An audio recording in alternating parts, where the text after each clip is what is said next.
Rarely has mankind hesitated to eradicate the creatures that stand in the path of his conquest. If we find ritual extirpation, undesirable behavior, natives of another world, the rest must be destroyed. Is it possible that our dark past watch them and pray?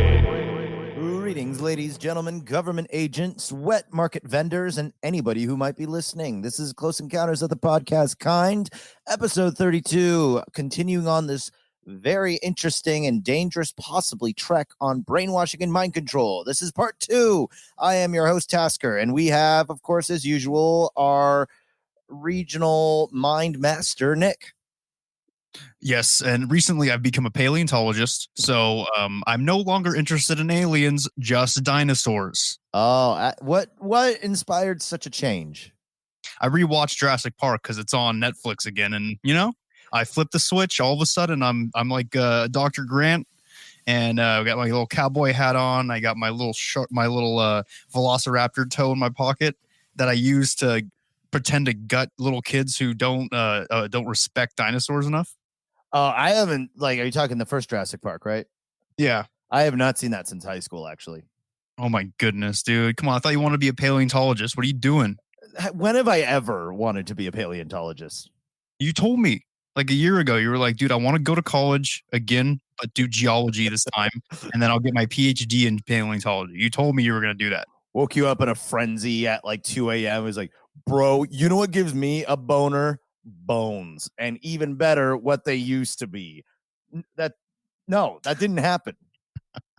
No, wait, that was me. Sorry, that was me a year ago. All right, I got confused. We were drunk at the time.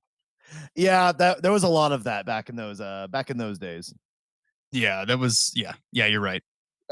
We all grow up, we all get better, and now we just do cocaine like everybody else, right? Yeah, like we're bringing the 80s back. I've been investing money in 8 balls just ready to go. Wow. And actually, and relevant to the whole brainwashing thing too, a big whole thing with why weed was actually called marijuana is they wanted to make it sound more Mexican because it was a big in California, and they wanted to associate in America, like they were trying to have the smear campaign that Mexicans were like not good people. And so on top of that, is there something you need to say? Nope. Right. Okay. But all the major cartels of drugs in the world don't come from Canada. I'll tell you that much. Oh my God. I don't think correlation equals causation in this situation. But I just think it's funny how it's like, there's this huge campaign about how marijuana like makes you violent and evil and all this stuff. And yet all the people who were getting paid hand over fist in the writers' rooms were all doing like fat mountains of cocaine. It was a different time. It was a time when doing cocaine was groovy, and it wasn't. You weren't an addict. Nobody, even if you were addicted to it physically, people when they look at you doing coke, they're not like, "Oh man, he needs help." They'd be like, "Man, this guy just knows how to party. He's probably making a bunch of money." You know what I mean? It was a rich person's drug back then. Oh yeah, it was, and also there was a big load of institutionalized racism in there because powder cocaine was like. It was illegal, but it wasn't like crazy illegal. Whereas like crack cocaine, the stuff that you get on the streets was like a felony that put you in prison for life, which is really realistically more of a ploy to make the poor and underprivileged into prison slaves, basically. And that's a whole discussion about how the prison system is actually just new slavery. Yeah, that's a discussion for a different podcast, though. Yeah. We can't get into that kind of politics. We're gonna get ripped apart worse than anything I've ever said on here. Oh yeah, that could be very dangerous. So we'll have to employ some like bleep sound effects and stuff. That could be kind of fun. Yeah, make it cute. Yeah, no, I think it would be very cute. And it is kind of relevant though to what we're talking about because the government doesn't want us to know what's going on in our system, so they placate us with information. AKA brainwashing. Yes, and before we get into our part 2 episode, our final episode on brainwashing and mind control, Tasker, what does your horoscope tell you today? Oh, I'd be glad to show. Let's see. Sorry, just bringing it up. Okay, Scorpio. In spite of the leaps and bounds you've taken over the last several months, a slump could set in as you start to doubt your ability to attain your goals. A disheartening and unexpected setback may have occurred, but you've never let this sort of thing stop you before. Don't fall into this trap now. Brace yourself, reassess your methods, and get back in the saddle. This is really frighteningly relevant. Hey, man, the stars are talking to you. That's terrifying because I just recently got my first storyboarding / animation gig in a long time, and getting back on that saddle has been rough, man. It's I've been able to make my work on my own accord, but when you got all those deadlines and you suddenly don't have all the time to finesse and fix up everything. I did. There was a moment of doubt there, and you got to push through it and be nah, just because shit got a little bit hard, I'm just gonna stop. It's no, that's not how this fucking nation works. No, it was founded on slavery and blood. But that's beside the point. It's very true though. But yeah, how about you? Let's see. Expected calls or deliveries may prove more trouble than they're worth. Cancer. You could get involved in endless games of phone tag, and deliveries might come when you're out. This can be avoided if you're prepared. Make sure everyone knows that what you're expecting so they can watch for it. Tell people the best times to phone and be available at those times. Don't worry, you'll manage. Completely irrelevant to my life right now. Nobody called me, and I'm not expecting a package for another week. So, man, the stars lied. That sounds depressing. Yep, but that's what happens when you put your trust in ancient, prehistoric, pre-everything constellations in the sky, and then you decide to make a future out of it. But I still like it. It gives me hope. I mean, at the end of the day, that's really the thing it's that grit that gets us through it all more than anything. As they say in the Navy SEALs, the people who fail and the people who pass are basically the same physically. It's the mentality that was different. Always the mentality. Mm-hmm. And if you haven't figured it out by now, I really love those documentaries. They make me appreciate the fact that I can just the fact that I'm listening to them while I'm laying down in my bed with my beer or something. I'm damn, I actually got it pretty good. Yeah, everybody out there, Tasker's an aspiring Navy SEAL. So yep. Good luck. I'm starting my career today. I almost did a push-up, and then I decided I didn't want to. So, it's gonna be a long climb to the top, but I think I got it in me, and I think I could really lose this fat, turn my life around, straighten out, iron out these wrinkles and shit, and probably make a better career than art, maybe. Hey, I don't know, man. Don't put yourself down in your weird career path that you chose. No, honestly, and this is not fake, but I actually did look. I was looking at military prices and stuff. See how that's what you do when you're not really sure what to do. It's maybe the military. Yeah, no, it's not worth it. The pay isn't worth it. No, absolutely not. Absolutely. It's not worth it until you make it up. But then the problem is you have to be in long enough to make it up the ranks. It's a big problem. Yeah, I watched the video of people going into base their fort or their boot camp, and I almost cried just when the sergeant yelled at somebody else. Yeah, and don't get me wrong, guys. I respect people who join the military because I know I don't want to do it. So thank you. Yeah, no, major kudos and respects to those of you who can get through it and who have the fortitude to make it through that kind of shit. All right, everybody. Well, let me say hello. Wow. And I was working on inflections. Welcome back to another brainwashing session brought to you by the nerds, mostly Tasker, if we're talking about nerds, at close encounters of the podcast kind. Last episode, we went over different forms of mind control and brainwashing that could be used and have been used for nefarious purposes, ranging from cults to oppressive governments to kidnappers and murderers. And on this episode, we will now be getting into the famed MK Ultra program, as well as various paranormal methods, fictional methods of mind control. So strap in, get your tinfoil hat just properly fitted upon your large, probably too large cranium, you melon heads, and let's dive right in. That might have lost us 2 listeners, so thank you. Well, you know what? Their heads are filled with water, and it's not my problem. That's true. What would you do if as soon as you said that, I just logged out? Melon head. I have come to terms with my ginormous thinker. It's and honestly, I enjoy it. I like how shiny it is. I mean, I have a big head too. The only thing that makes yours look bigger is because you shave your head, but Yeah. I don't. So You can say the B word. You can say the B word. I've said it before. But you know what? I want everybody to know that he's not technically bald. He just shaved his head. Yeah, no, that's very, very, very true. He is bald because he shaves his head. Yeah, the difference is I have stubble, and because I'm not I'm so lazy. I'm not. So you have the haircut for the military already. They don't have to exactly do anything to get there. Yeah, and some say that's the hardest part to get over. Is like, oh, I don't want to shave my head. It's like, oh, dude, no, it's so liberating. Yeah, so it feels nice. Well, now the first thing is first.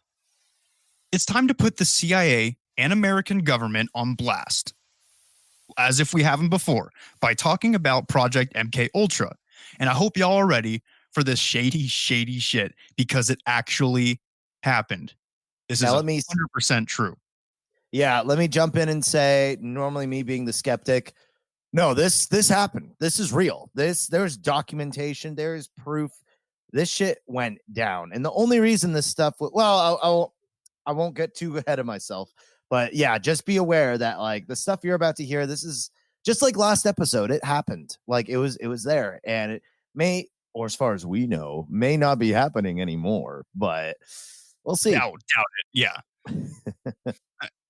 Project MK Ultra, also known as the CIA Mind Control Program, was a secret codename given to a series of experiments designed and performed by the one and only United States Central Intelligence Agency. Love them. They're great. And not only was it the CIA who was involved in this, but they were also collaborating and kind of a liaison with the United States Army's biological warfare laboratories throughout the experiments. We have those? We had those. I don't know if we still have those. Okay, that's just one like hop and a skip away from fucking Umbrella Corporation. Yes. And the main goal of this program was to develop drugs and methods to be used during interrogations in order to extract confessions for the person being interrogated through what else but mind control. And believe it or not, and hopefully you believe it, because how could you not, right? How, after listening to us for 32 episodes now, how could you not believe this? It's retarded. I mean, it's okay. I've been told by our manager to stop saying the R word, but you know what? I refuse to be put in a box. And by the way, our manager is actually Nick's alternate personality that takes over every now and again and tells us how to fucking run the show. Yes, he's quite the intellectual. Yeah, he's been really helpful too. Like, yeah, I got hit with the whole. He pulled us both in and was like, you guys need to stop. I don't know where Nick is, but you need to tell him that you guys are not allowed to say the R word anymore. And then you like spasmed out and they're like, what the fuck? Like, where am I? And it was, I feel retarded. What just happened? As you can see, we have a very stable and strong inner workings to keep this podcast afloat. Yes. So hopefully you believe everything that we're going to tell you because it's true. But some of these methods were highly illegal. Okay, most of the methods I will say are highly illegal, and all of them were unethical. Super unethical. Very unethical. If you've taken Philosophy 101 at your community college, you know what the issue is here once you finish hearing about this. Mm-hmm. And in order to get these confessions, the mind control was essentially used to weaken the mental fortitude of the person being interrogated to the point where their psyche would just snap. It would just snap, and they would essentially what they were looking for here was a combination of methods that they could utilize on one person in order to create the ultimate truth serum, as they called it. It was basically something that would make anybody spill any beans at any time during an interrogation, which they planned on using on like prisoners of war, terrorists, anybody who was a threat to quote unquote the United States, personal interest, right? Basically, whoever the government doesn't like. Yeah, it's wacky, dude. But the problem is and we'll get into this, but the problem is they did all this experimentation to find that truth serum on people who did not agree to doing any of this shit, both civilians Oh. and military personnel. So this wasn't to create super soldiers. No, that is okay. Everything we're gonna go over today is what actually happened during MK Ultra. Super soldier stuff with MK Ultra is all alleged. That's all stuff that people have come out claiming after the fact. There's a couple things that we'll go over as well that they claimed happened, but that's all stuff that they claimed happened as children. Usually in those cases, where you hear people saying how they were like brainwashed to become like the ultimate weapon of the United States and stuff like that, but they were usually picked up as kids and not picked up, but their parents were literally getting paid to drop them off at these government facilities, allegedly, in order to partake in the super soldier training. But that's all alleged. All the stuff with the brainwashing for interrogation purposes and the truth serum, that's all true. And that does sound more like what the government would fund, like, because the super soldier thing is very like, it's dancing a little too close to science fiction, I think. And it's like, I mean, and obviously, like, you know, we've been breaking the whole science fiction reality border. We've been doing that for years, but like, I could see that being like a little much. Cause I mean, at the same time, if you really want a super soldier, just hype him up on just like barbiturates and meth and then just throw him into battle. And yeah, they'll be an addict for life, man, and probably won't live too much longer after the war. But yeah, they're pretty damn hard to take down. Yeah, and as you'll see after we talk about this program, you'll notice that they don't really care if they become an addict for life. So you'll see all the things that they did in order to get the things that they wanted. Fantastic. But I do want to say something that Tashka was talking about, the super soldier program. I do believe the people who come out and talk about that stuff. I believe there's something going on underneath all of this, at least at the time, maybe still now, working on something like that where it's more of a weapon. Using people as a weapon. There's this I'm not going to go into it, but there's this project, another alleged government project called Project Superman. And I highly recommend anybody interested in learning about super soldier programs to look. There's a book, an audio book online on YouTube about it. 8 hours long. Incredible. This dude. Okay, we'll get into it later. We'll talk about it later. Yeah. I'm getting into it. Yeah, really quick. I was just wondering, what if like these like super soldier programs and stuff was actually a red herring that they threw out to try to, at the time when they were trying to obviously cover up MK Ultra. What if it was something where it's like they told, because these people are obviously under a lot of psychological stress. So what if they like fed them these like different, like, oh, and this is for the super soldier program? Because a big thing about the CIA and all like these like big government organizations that come off as terrifying is I think they enjoy that. Like there is that sort of, you know, it helps to keep them like, oh, what are we doing? What are we not doing? Who knows? Yeah, because there's so much miscommunication and differing accounts of things going on that nobody knows what the truth is, so they could probably get away with anything. Yeah, sounds that's about right. That's what it comes down to. But going back to the goal for MK Ultra, so like I said, all this mind control and all these methods of breaking down a person's psyche had an ultimate goal of just having them break mentally. And some of these horrid methods used by the CIA during the program included the introduction of psychoactive drugs, which was a big one, electroshocks, verbal, physical, and sexual abuse, allegedly. And we'll get into that, but allegedly. But also sensory deprivation and different types of isolation. That's all been true. MK Ultra ran from 1953 to 1973 to some degree or another, and it did start losing focus and traction, I'd say, from around 1964 onward, but still, it was 20 years of psychological torture brought upon by our own loving government. Now, and this is a subject that I've been really like interested and passionate about lately, is the whole, how much is $1 million really? How long is 20 years really? Like 20 years, that's like, just for some people, a quarter of your entire lifespan, of the entirety of the world you're going to experience. That's a quarter of it. Like, that's a long fucking time, especially if you've been stuck there from day one. Yes, okay. And there were some people that I read about who were in the program for a majority of its run. So for, I don't know, 14, 15 years, these people were just broken down mentally.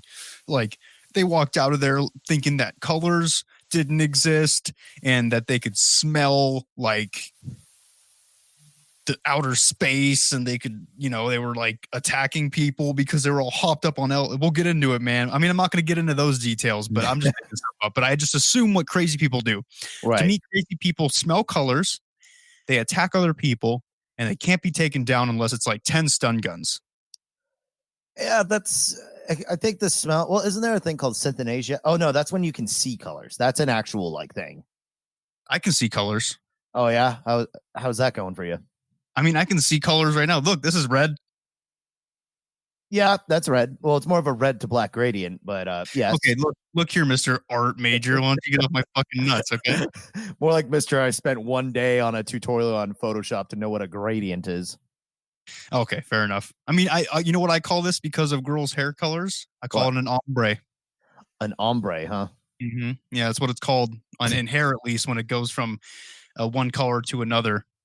Because they didn't want to use the word gradient. You know why? Because you don't have to. Freedom of speech. I call it ombre. You call it gradient. And then who's a nerd? I don't know. Every time I hear ombre, I just think I guess the Mexican side of me just kicks in. Like, hombre, un hombre, like just a guy. A cucaracha. Yeah, I've been there. I know. Fuck you.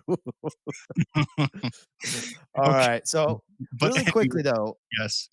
Yeah. Anyways, is MK Ultra stand for something, or is that just a name? That's just a name. It's just a code name. Okay, yeah, just to sort of like something that sounds cool, something that when you look at it, you're like, what the fuck does that mean? But it doesn't mean anything. It's just supposed to make you wonder what it means.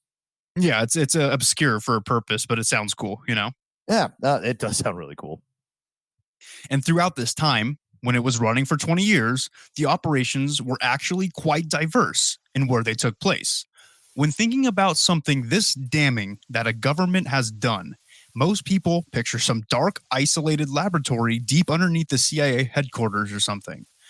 But this just isn't the case. In fact, the program took place at around 80 different institutions throughout America, which included universities, prisons, and hospitals. Openly. Dude, imagine being just like your freshman year, you're walking in and like you're kind of half drunk showing up to class, and you accidentally go into the wrong room and you just see some dude getting like tased or getting LSD tabs up the butthole, and they all just like look at you when you walk in. It's like, oh, sorry, wrong class. Wrong class. And they just like wave at you. It's like, oh, it's cool. Yeah, go on. Yeah, how would you come on in for a little bit? We'll show you what's up. That's probably how they got half their subjects. Exactly. Now that we have the basics out of the way, a little bit of a background, let's dive a little deeper into this subject that people need to be more aware of. Because a majority of Americans either don't know what it is or don't believe it's true, even though it's a fact. And declassified documents are literally available so you can read about the program yourself. Kind of like the Panama Papers that show that all the wealthy elite have been collaborating to hoard all the world's wealth for themselves. That's all very real. It's all very available, unless, they target you and kill you at your home. Yep, but that's the price you pay for being a little curious kitty. Yeah. You get sent to a wet market as a curious kitty and they're going to get eaten. So, God, can we just say the term wet market is just sounds gross. It's like the word squelch. It's just like, eh. Yeah, wet market sounds like the kind of place where you'd get a globally dominating virus from. Now, there's some connotations there that we don't need to get into, but it's just say they're not the most sanitary. No. All right, let's start in the beginning. Where could the CIA possibly have gotten the idea to do something so fucked up to their own citizens and military personnel, by the way, most of the time without consent? Well, we don't know for sure exactly, but an author, journalist, and academic named Stephen Kinzer sure found some interesting comparisons to what MK Ultra was doing and what the Japanese and Nazis were doing during World War II only a few years prior. So this happened before World War II? After. Okay. Oh, that's right. You said the date. Only a couple years after. Only a few years after. Yeah, the 50s to the 70s. That's how long this went. Yeah. So Kinzer noted that the Nazis were experimenting with dosing unsuspecting quote-unquote test subjects with mescaline at the Dachau concentration camp in order to break their minds and achieve mind control. By the way, been to Dachau? Don't recommend it. The showers are just awful. Keep it in. They need to know. Okay, Mr. Tight 5 at the fucking comedy club. But guess which chemical substance was pretty popular with the CIA when conducting chemical-based experiments for MK Ultra? Take a little guess, Tasker. Which chemical did they like to use a lot? Hydrogen peroxide? No, silly. Mescaline. They just use mescaline, just like the Nazis did. Now, what is mescaline exactly? Don't know. Didn't look into it. God damn it. I have an addictive personality, so I decided if I looked into it, I'd probably start doing it. See, I like this new flexible way of researching where we actually research the episode as we talk about it. Yeah, we're not unprepared. We are just flexible. Yes, exactly. We call it it's a more organic process to give you a more so you can get our reactions on the research as we research them. It's this whole new thing we're trying out.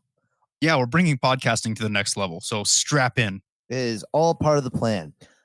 Mescaline is do you know what peyote is? I don't. Do I know what peyote is? So if you don't know, peyote is a highly heavy hallucinogen that like you trip like up to like 3 days on it. So mescaline is occurs naturally in peyote and is known for its hallucinogenic effects comparable to LSD or psilocybin mushrooms. So dude, when's Woodstock coming back? Oh geez. So peyote, mescaline's basically peyote, which is like a 3-day like crazy trip and stuff like that. Like I remember I was talking to somebody and they were like, yeah, like I used to do peyote. Like, yeah, you got to make sure to take a what are those things called? Not a diuretic, like those sugarless gummy bears. They're the what are they called? A laxative, man. A laxative, bro. Oh my god. Yeah, so you had to take a laxative because you have to get all the shit in your system out because you're going to be tripping ball sack for 3 days. And if you don't do that, you will shit your pants. That's awesome, man. I want to bring Woodstock back so bad, dude. I want all the ladies to take their bras off and start burning them. And I want all the dudes to start growing their hair out. You know what I mean? I'm ready. Well, we're already halfway there because with the whole COVID thing, most people haven't had a haircut in months. Yeah, nobody can buy a bra either. So it's perfect. And also, too, for anybody not super aware about like how hallucinogens affect you. And I mean, like I said, at risk of occurring into an acid change my life podcast, which I'm not a fan of. It's not so much that you like just like see things that don't exist, like cartoons become reality. You are high. Like it is a like your body, your mind. You are not in a like sober state of mind as all this stuff is happening. You are fucked up. And actually, if you find somebody tripping on this stuff, they will kind of look like really pale, almost like sickly, like because they're fucking high as tits. It's like if any weed smokers out there, when you're on that fourth bong rip that night, or more of actually better example, that fourth bowl of that night, that's probably more comparable to the level of high that you're going to get from this. On top of the fact that it's not that you see things that don't exist, but what happens is your brain receptors that aren't normally wired together suddenly get connected together. And that's why you can see things differently. So it's more of seeing the world around you differently with like a bit of like an hallucinogenic thing. But like, it's not like, there's going to be the fucking like Babadook's going to like show up and like, start playing checkers with you or something. It sounds like every one of my Saturdays. So I don't know why you're looking at me, man. I know exactly what I'm getting into here. Yeah. And that's all in like I'm the biggest dude, like stoner anybody's ever met, dude. Like I smoke so much weed and I do so many things of acid. Oh man, dude, I did the acid one time, dude. Oh my gosh, dude. Like, oh golly, dude. I saw like fucking there was a dog running around the house. I was like, dude, do I have a dog? Oh my god. So I'm gonna save you from whenever we do future live shows. Don't give Nick any of those. Yeah, I've never done any of it, so I'll probably freak out and take out the whole audience. Because somebody's gonna come through these episodes and be like, "Oh wow, Nick said he loves weed," and then suddenly you got 12 people asking to smoke a joint with you. Don't do it unless y'all want to end up my meal. Anyway, Oh dear. Long story short, is controlled doses of like a hallucinogen is like fine, and I mean it wears off. Even acid lasts like 12 hours. Peyote lasts 2 to 3 fucking days. Mushrooms last only like 4 hours or something like that. But now to put that perspective in you, that's just a controlled dose. So now that we're getting into like MK Ultra and what the Nazis did, imagine just that shit being your new reality because they're dosing you probably every day. Yep. So, and it doesn't help as well that the CIA also secretly brought over Nazi torturers and vivisectionists after the war to help them figure out where they left off with understanding the human body and mind. That actually happened. What's a vivisectionist? A vivisectionist is somebody who dissects living things in order to understand them better, aka Joseph Mengele. People who want to understand things better in heavy quotes, but they just want to cut people open and call themselves a doctor. God, okay. I'm glad it had nothing. Well, I guess it could have something to do with vasectomies, especially with how they treat the bodies they're dissecting. Yeah, no, yeah, you absolutely get your own vasectomy for sure. Oh, that's fantastic. So, long story short, the origin of MK Ultra is pretty damning. It's not a really good look to be compared to both the Japanese and the Nazis during World War II.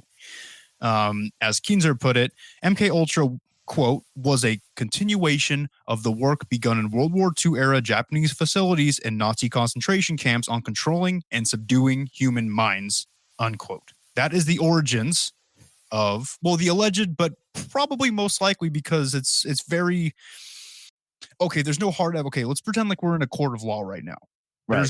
There's no hard evidence, but my God, the coincidences are just really strong. And I know in a court of law that's not enough, but in my mind, that's enough to put these two together. So, yeah, isn't it like, despite all because I say, with all these like unethical experiments and stuff, that they figure out anything helpful? Wasn't the only thing they really the only real substantial discovery they made from like butchering and like torturing all these people was the fact that B vitamins gives you crashless energy, and that's why we put in our energy drinks and 5-hour energy. Yeah, thanks, guys. Yeah, thanks for all your hard work and everybody who got sacrificed. I'm glad that my monster drinking habits came to use during high school. That's awesome. All this research just to get yourself sterilized by an energy drink. Yeah, I can't have kids because I drink about 3 monsters a day, the big one. And I wore skinny jeans. I still wear skinny jeans, dude. Stepping off all my stuff. So not only were they compressing the balls to the point of suffocation, but also the monster was just that level of radioactivity that just finished the job, huh? Yep. I'm an enigma, and so are my balls. Well, I'm sure you will make a wonderful subject for science someday in the future. Thank you. Mm-hmm. Now let's get into the methods of how they would implement such mind control, starting with chemical and psychoactive substances. And keep in mind, a lot of these methods, most of them, were used against United States military personnel and civilians unknowingly or without their consent. And without further ado, let's get into this thick list of different chemicals that they'd like to slip people. And these are all in quotes, by the way. I took it straight from the source, so it's all quoted. I'm not going to say quote unquote every time because I am not a parrot. I cannot repeat things that often. So just know everything everything that I say will be quoted, except for when I am not. But whatever. All right, here we go. And also remember, this is not a shopping list. No, please don't buy any of this stuff. If you do have to use it against somebody, make sure it's somebody who deserves it. Maybe your dog pooped on the lawn or something and he wasn't supposed to, so you're like, I'm going to do something to this dog. No, don't hurt the dog. Pet the dog. Don't boil the cat. We've established that in our Satan magic episodes. Like, it's just give them food, give them the love and the home they deserve. Because you know what? They just want to get along and hang out and eat and sleep like the rest of us. True. Yeah. Use it on your landlord. All right, here we go. Substances which will promote illogical thinking and impulsiveness to the point where the recipient would be discredited in public. Yeah, that's gang stalking right there. Yikes. Substances which increase the efficiency of mentation and perception. Ooh, that'd be cool. That's actually not bad. Yeah, being able to like, so it's like a just being able to process things mentally. Oh, okay. So this one's actually kind of a cool one. That one sounds like a super drug that sounds like that Limitless pill in that movie Limitless. God, I would Bradley love that. Cooper. God, Bradley Cooper's so fucking handsome. I mean, I was talking about the mind powers, but hey, to each their own. Materials which will cause the victim to age faster or slower in maturity. Wow. Oh, yeah. All right. Weird. Materials which will promote the intoxicating effect of alcohol. All right. Fuck yeah. All right. That just sounds like saving money. Yeah. Materials which will produce the signs and symptoms of recognized diseases in a reversible way so that they may be used for malingering, etc. Interesting. That's very interesting. So they would be able to produce symptoms in your body. Let's say they had the symptoms of AIDS show up in your body. But you don't have AIDS. But they can be like, hey, sorry, you got AIDS. So you may as well just tell us everything you know. Oh my goodness. And then they're like, psych. Whoa, that's fucking mean. But like, dude. Yeah, after you drop everything, it's like that whole thing of like those tragic stories of like, well, I'm about to die anyways. And then they give off like, the secret location of their family's fortune. And then they end up living and now they have nothing. Yes. And also as a side note to that one, AIDS the government hasn't created AIDS by that point in our timeline. So it was probably more like cancer or something, which is still bad. That's still bad. Very bad. Yes. All right. Materials which will cause temporary or permanent brain damage and loss of memory. That sounds useful. Yeah. Oh, it's like the Men in Black little flash thing that they use on the TV show in the movie. Exactly. Yeah. See, pop culture's already gotten a hold of it. Mm-hmm. Substances which will enhance the ability of individuals to withstand privation, torture, and coercion during interrogation and so-called brainwashing. That sounds counterproductive to what they're trying to do, but they're probably just trying to figure out both sides. If you want to really figure out the human psyche, you got to figure it out at all angles. So I get it. I like their spunk. I could see them like getting like, their own people like, or like soldiers or whatever, like sent in with this like mind thing where they mentally cannot break because there's nothing to break anymore. So if they do get captured, it's like, well, like they can torture them all they want, but all they do is just mindlessly follow what they were told to do. Oh, dude, I didn't even think about that. Trying to prepare their men for being captured and not spilling anything. Yeah, that's smart. Okay. Materials and physical methods which will produce amnesia for events preceding and during their use. And I think that's funny because it says physical methods to produce amnesia. I just picture them hitting him over the head with a baseball bat. I'm like, yeah, if you get it at just the right angle and hit that right cortex, dunzo. Last week is gone. Oh man, that was just a scientific way to say hit somebody on the head. But also too, the whole amnesia thing though would be like, and like we'll discuss later in like later in the episode, the idea of using mind control to force people to assassinate people and then forget that they ever did it just as soon as they did it. Right, that makes sense. Yeah. Smart. Yeah. Oh man, we're getting so many good ideas from this episode. I mean, dude. We're not.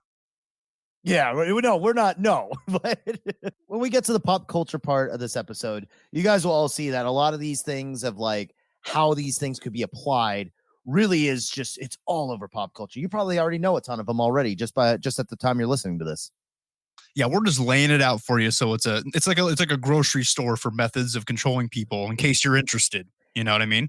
And if you're a writer, like, dude, this is good shit. Like, this is all good stuff. Yeah, but we need to be credited for compiling. We need to be the bibliography. Yes, please.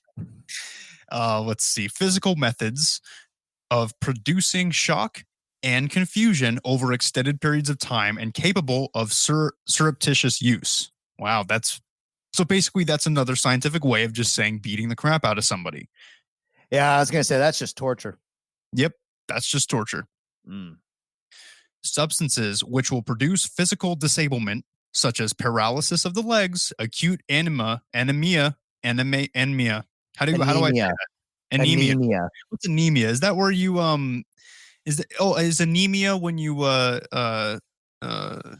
take your lady out to a dinner and the bill comes and then she's like, okay, so it's kind of like that awkward thing between the two of you where it's like, hey, who's gonna pay the bill? It's a first date, and then the guy's like, oh yeah, well, it was a great dinner, but anemia. My wife is calling, and I gotta go back home. You just stay up like late at night, just trying to write these jokes down, and then test them out on the podcast, so you can get your career in stand-up comedy going. How are they doing? They're a work in progress. Okay, thank you. Anemia is the lowered ability for blood to carry oxygen. Usually anemic people tend to feel really lightheaded or like pass out when like they do something like running or stuff like that. There's a lot of like, it's really broad, but in like a really like simple explanation, it's just your blood can't carry oxygen as well, so you're quick to like feel like faint. Oh, okay, that sucks. Yeah, I feel that way too, but that's after I've gotten up for my 5th round at the buffet and I get up too fast, Oh yeah, that rush, that head rush. The head rush, man. Oh, that's I mean, okay, I know this is kind of off topic and stuff, but what now just hear me out. Just hear me out. What if you manage to get yourself in a situation where you're just like fapping and then you stood up and got a head rush? Would that like make it better, or would you probably just die? Oh, that would make it incredible. I mean, you might die because you might fall over and hit your head on the corner of the sink or something, but I mean, it sounds like a great way to go. Of course, I do not encourage any sort of risky masturbatory habits, because actually a lot of people die that way, and it's really sad because it's like that's how they find your bodies, dick in hand and everything. I think that's the funny part. I think that is if I hadn't heard from you in about a week and I started, me and your family started getting worried. They're like, have you seen Tasker anywhere?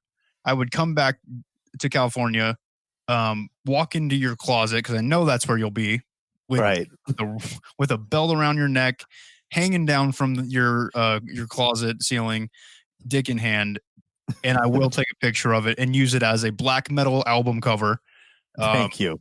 And it will be funny. That's the funny part of it for me, unfortunately, is the situation, the compromising position you're found in. And to vaguely relate it back to the government, when people get suicided, they actually might use that as a not only as a way to kill off the people that they want to kill off, but they'll kill you by hanging you in your own closet and then pull your pants down and put your dick in your hand to make it look like that's how you died. And if they're real professionals, they'll tug on it a little bit. Exactly. Of course, yeah, that's a very autoerotic asphyxiation is a very preventable way to die. Please just I don't know, just pay for porn if that's what it's going to take, Degenerates. Yeah, or have a partner who can revive you in case it goes wrong. Yeah, after they finish. Yeah, exactly. Next one is substances which will produce a chemical that can cause blisters. That's not that. I mean, depends on how bad the blisters are, but yeah, I mean, there's a method for it. It's like it's where you just get like new shoes. No, I was just gonna say. Well, yeah, those can cause blisters. Yeah, I was just gonna say whip somebody hard enough with like a wet towel or something. You could probably get a blister or two. Okay, Thomas Jefferson, dude, calm down. Do you remember those sticky hand things that you get for like 25 cents? Yeah. We had one of those, and my brother had grabbed it and started like running around me in circles. That way it was like wrapping around me and circling around me several times. Then he let go, and the whole thing immediately started like spinning back to where it was, and the end just whipped me like right on the side and like left this like fat like purple welt. Realistically, though, I guess when it comes to whipping stuff, I guess that does cause welts instead of blisters. I mean, correct me if I'm wrong. No, you're right. You're right. I'll stop the. I don't know. Yeah, we're not going to, I'm getting better at wrangling this thing and keeping us on track. That is my job, set by your alternate manager ego. He exists. His name's Theodore, and he just wants the best for this podcast. Yeah, he's a businessman, and all he wants is just to see us succeed. All right. Well, the next one is substances which alter personality structure in such a way the tendency of the recipient to become dependent upon another person is enhanced. So it's basically a chemically induced Stockholm syndrome. Oh, okay. Oh, that they would love that. Let's see. A material which will cause mental confusion of such a type, the individual under its influence will find it difficult to maintain a fabrication under questioning. Interesting. So it's truth serum? Is that what that means? Pretty much. Yep, Okay. pretty much unable to lie during interrogation. Also very handy. Ooh, very handy. Substances which will lower the ambition and general working efficiency of men when administered in undetectable amounts. So, maybe positive one. Yeah, it's basically just weed, but without it be able to be found in your blood. Yeah, yeah, I read that wrong. No, it's not positive. My bad. I thought I was talking about. I thought it said it would raise ambition. Not no. Okay, so it lowers the ambition. Never mind. And actually, realistically, I think alcohol is more effective at lowering ambition and working efficiency than weed, because I've gotten projects done while high, but whenever I start drinking, that's when I'm like, fuck it, it's time to go have fun. Substances which promote weakness or distortion of the eyesight or hearing faculties, preferably without permanent effects. That sucks. Being temporarily blinded or deaf just to be tortured. That's crazy, man. Mm-hmm. You probably don't know it's temporary. Oh yeah, no, you think that's forever. Oh my god, that's horrifying. Mm-hmm. A knockout pill, which, let me read this properly. A knockout pill which can be surreptitiously administered in drinks, food, cigarettes, an arsenal, etc. Appropriate. Which will be safe to use, provide a maximum of amnesia, and be suitable for use by agent types on an ad hoc basis. So obviously roofies and quaaludes are a little too strong to really be useful in this circumstance. Yeah, not to certain people though. Yeah. Jeez. Yep. Watch your drinks. Make sure you have a friend. Always have a friend watch your drink, and never leave your drink alone if you go to the bathroom. Never look away from your drink for like more than a second or two, because that's all it takes. That's all it takes, dude. Ask Bill Cosby. All it takes is a little bit of a little drop all of a sudden, and boom, you're next thing you know, you're 50 years old and you're prosecuting somebody in prison, or I'm sorry, in a court of law, somebody who used to be America's grandfather. Actually, and that's no exaggeration. There was this clip where somebody showed like how easy it is to get like drugged. Is like, it was like these girls at like a party and stuff. No, it was like an outdoor festival, back when like that thing was still happening. And you just watch it and you don't really think anything of it, but they're like, so yeah, nothing happened, right? Now watch. And then it slows down. And this dude who's not even looking at him walks by, and you just see him just quickly bring his hand up, and you just drop something in their drink and just keeps on walking. And he probably noted what she looks like so he could come back around in like 45 minutes. And man, oh man, that's it's terrifying. And yeah, I also hear Orange County is, I think in California, has the highest number of people who get dosed like while out at a bar and stuff. So like, yeah, because it's an expensive drug. Orange County's a rich place. So not only are the people out getting drinks rich, but so are the people who are doing the drugging. And that's Orange County is just a twisted place, dude. It is a twisted place full of twisted rich people. Or this is, you know what? I feel passionately about this. I'm not going to bring it up any further. I'm not going to say they deserve it. That's going a step too far. Well, thank you for establishing that. I don't think it did too well for the people out there listening, but your heart's in the right place, and that's really what matters. Thank you. See, it just comes off different from me. Like for me, when I say something nice, it comes off weird and wrong. But I mean it. I mean it, But you know what?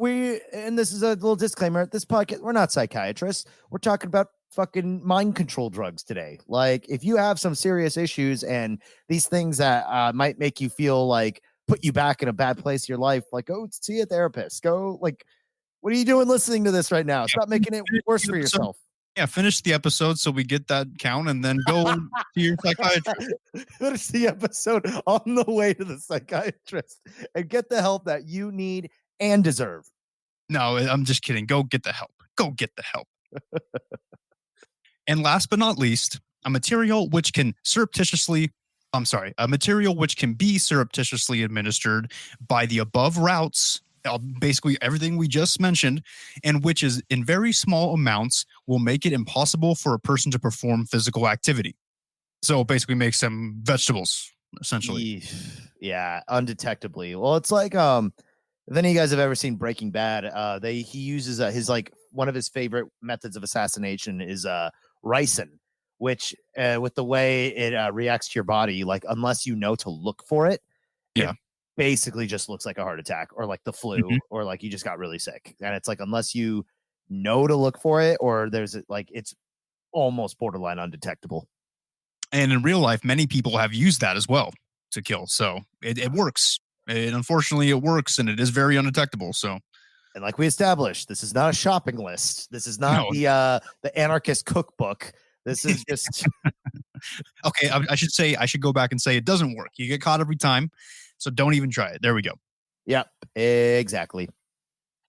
And now, although this was all pretty horrible shit that we just heard, it got worse in other countries with different methods at an attempt for mind control during the same period. So the CIA wasn't just conducting things in America.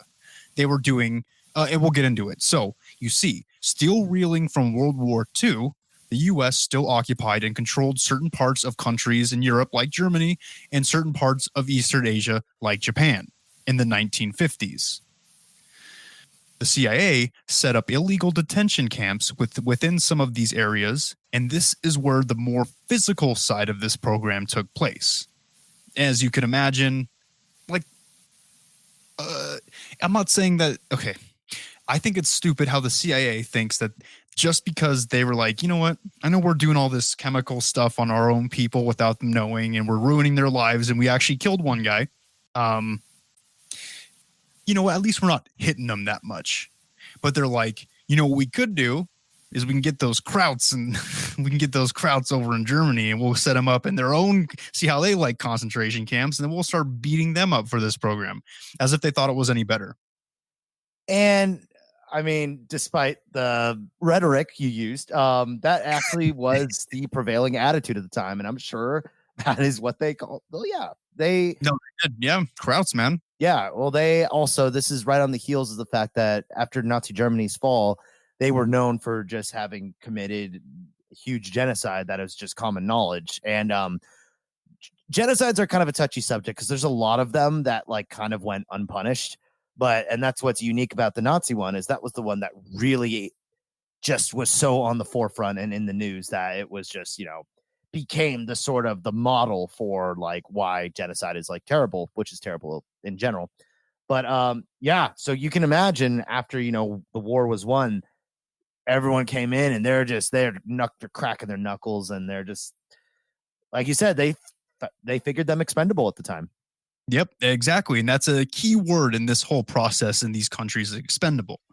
And the CIA, I already read that. We can cut this part out. Okay. The CIA would find people in these areas they considered, like Tasker said, to be expendable and enemies to the state. And by state, I mean the U.S. It's a phrase. Get off my nuts. I know the whole United States isn't a state. Okay. I know I have gone far enough in school to know that much. There is a North and there is a South. North and a South America? Yes. The last I checked, right? Aren't we at some kind of war or something? Oh my God. I don't keep up in politics. I don't keep up in history. I don't know what's going on. Well, yeah, man, you got to fight for the Union. Yeah. Yeah, fuck yeah, yeah. Go enlist, man. Yeah. It'll be fun. Dude, the Confederates are a bunch of yellow bellied hicks. They're not ready for me. Just remember that that's that new thing they do in war now, where if you're injured, they just cut your limbs off without anesthetic. Oh, at least you know what? But I heard they're giving you whiskey. See, medical technology is getting better. It's getting better. So I'm glad you're so optimistic. that was a horrible time in America's history, and I apologize. I don't think people are upset about it Well, no, there's people that are like mad that they have to take their Confederate flags down. But you know what? Fuck you. Take them down. Yeah, take them down. What kind of pride are you getting from a Confederate flag, that you love the fact that your states used to have a bunch of slaves? What's wrong? That doesn't make any sense. Well, yeah, it's just like it's like it's like getting a participation ribbon. Everyone's a winner, even if you lose. It's like, I don't know. If you ask me, if you lose the war, you lost it all. Yeah, America should learn that though, because I'm pretty sure we lost Nam and we're still rooting for it. Yeah, sometimes you just got to face the music. And actually, brief side note, since we're talking about lost wars and regimes and stuff, there actually is a growing Nazi presence in Germany again, I hear. Are you kidding me, dude? We have to do this whole thing again. We have to. we gotta do this again. And you know what the worst part about this is? If there's another Nazi uprising, and then all of a sudden we go to war again, you know what the worst part about all that's going to be? Is it the others? Is it the next 6 million people that get murdered? It could be, but also the fact that I have to wait another 70 to 80 years in order to start making Nazi jokes again, and they're funny. Well, the worst part, I think, also is like, I know I said there's that growing Nazi presence in Germany, but there's also a really huge growing Nazi presence in America. I've heard. Yeah, I saw something on Reddit the other day. It was this fat fuck. It was this fat, I hate him so much. Not because he's fat, but I'm just making fun of him because of why. I'll tell you. I'm sure you saw this picture, and it was this fat dude in Idaho, just on a street corner, belly showing, probably 25, probably around our age, 20, mid 20s, holding up a giant swastika flag. Wow. Just waving it. And I'm like, wow. So this is what we've come to in America, huh? Like, I know we have freedom of speech and freedom of expression and all that BS that I firmly believe in, but that's what you go with? Yeah. You go with the big Nazi flag and you're some fat fucking Idaho? Come on, man. Not the best poster boy for quote unquote superior genetics. No, he looks like he got his genetics from Free Willy, and that's a problem. Ouch. Fine. So as we were saying, the CIA would find people in these areas that they considered to be expendable and torture them during interrogations to really put the program into full throttle. And these forms of torture and mind control included the aforementioned chemical substances and methods we just mentioned about the ones that they did mostly in the US, but they also included electroshocks, isolation, and unbearable temperatures, just to name a few. Oof. And the unbearable temperatures, I looked into that. It wasn't just like an oven, basically. It wasn't just like really hot, but they would also do really cold. And they would just throw them in and out of these different. It's just like, dude, that has to mess with your mind so bad. Well, I remember we used to, back in swim team, we would hang out in the jacuzzi and then jump right in the pool afterwards, just because we enjoyed testing how much of us can take the temperature shock. And that was just for funsies. And that shit, wow, that sucked. It sucks. Yeah. I mean, you know how like when you're in really cold water and then you jump into a jacuzzi and it feels like needles are stabbing you all over the place? Yep. It's like that, but like it probably 100 times worse. Oh, geez. And probably all day. Mm-hmm. All day. And while being beaten stuff. It's great. Good. Fun. I won't. This is a gray area. Torture is a very gray area because, okay, is it gray? I don't know. Look, what I'm trying to say is, yes, the methods are inhumane and unethical, but also they were also probably people who were doing similar things to the Jews in the concentration camps. And, like we've heard horror stories about what certain facilities in Japan have done, or Japanese facilities have done to like their own people and the American soldiers. And so I'm not saying that it was deserved. I'm saying that I would feel a lot worse about it if it wasn't the Nazis. Let's put it that way. Yeah, like, and it's hard to point blame really in anything because these are, human lives are human lives. And as they say, like, violence doesn't solve violence, et cetera, et cetera, et cetera. But also, like, if you are an American soldier and you are now traumatized for life because you liberated a concentration camp and you saw, what the Nazis were doing to people, and then you get to the citizens, and your first thought is like, wow, all you guys just kind of stood around and drank your tea while all these people were being killed. You can kind of understand at least the mentality. And I think actually the pop culture opinion on this situation is they got what was coming to them.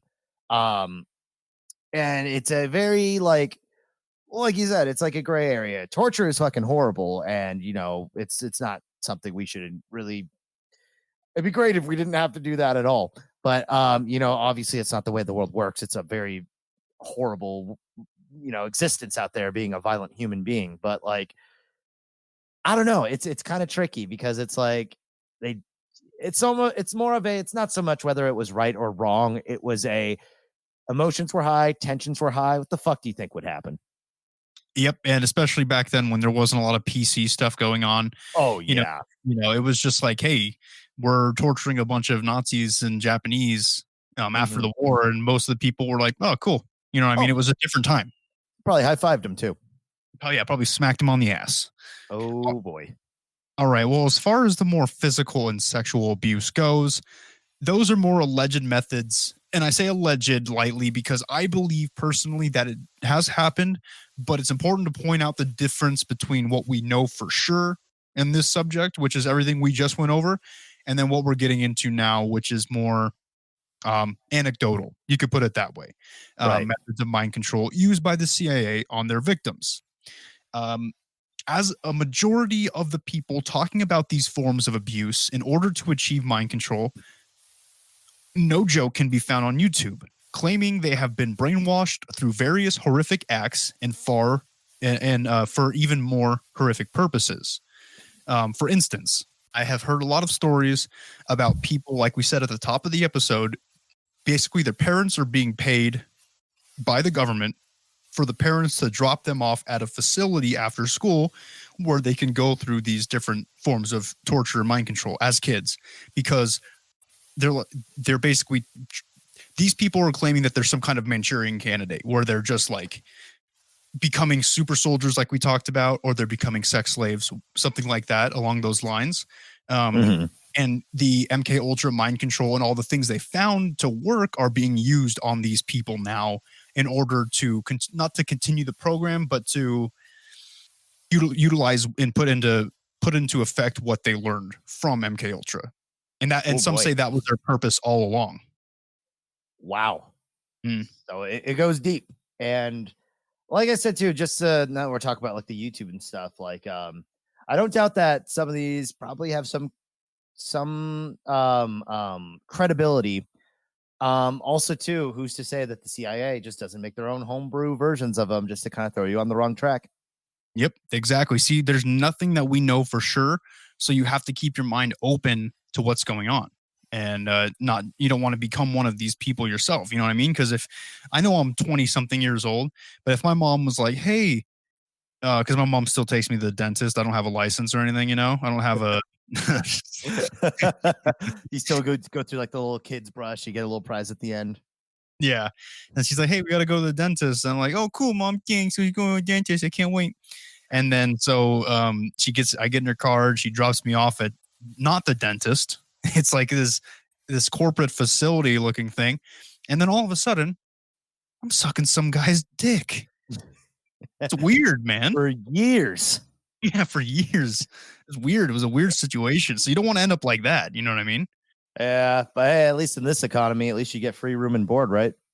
Amen to that, dude. Amen to that. Yikes. So there's not really much to touch on here when we're talking about, and that was not meant on purpose when we're talking about sexual abuse. There's not much to touch on when talking about sexual. Yikes. Yeah. I should have worded that better. Nice try.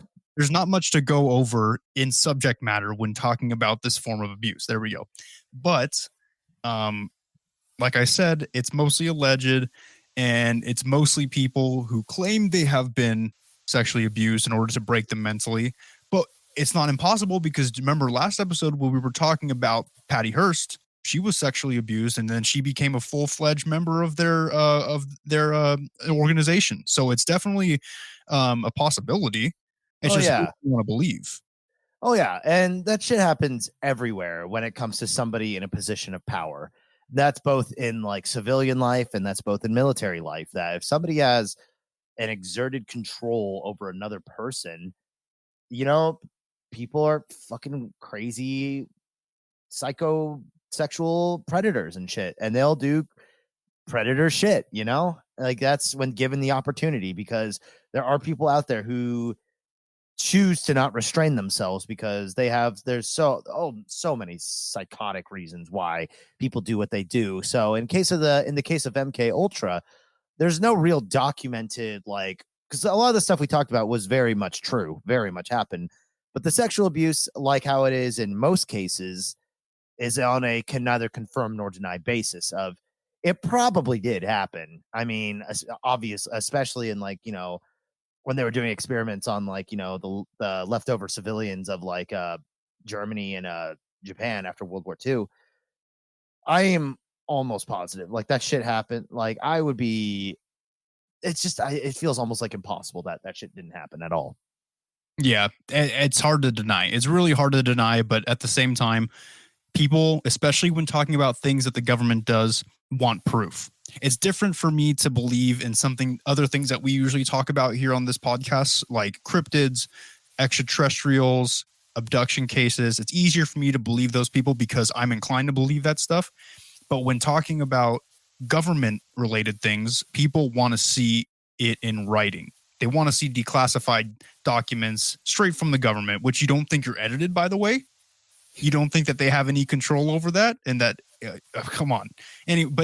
So my official stance is I believe that the sexual abuse happened, but there's nothing in the writing that shows it. Yep. I mean, who's to say like they give you the redacted report and then like, oh, we'll unredact it. But who's to say the real info just never made it in? Oh yeah. Speaking of redacting and unredacting, did you see the Maxwell papers that came out? And they were all redacted, but because it's the future, and by redacting things, the government and the court systems basically just highlighted all black, so the people just copy and paste it, and then take the highlight off, and you can see everything under the redaction. Oh yeah, boy, that's great. That's some good news. So I have those papers saved in my iPhone files, unredacted, ready to go. I have them forever, suckers. Find anything good?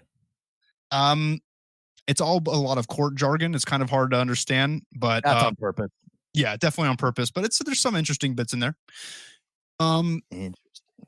But now that we have covered real world mind control and brainwashing, let's get into some more fictional and supernatural methods and examples. And you know who's going to be taking the spotlight now is my boy Tasker. Tasker, let's tell him what it's all about. Oh, now, of course, we got into mind control and brainwashing, and I'm a man of pop culture. I do enjoy what's popular and what's fictional, because when things are fictional, they make me feel better because I know they're not going to come out to get me.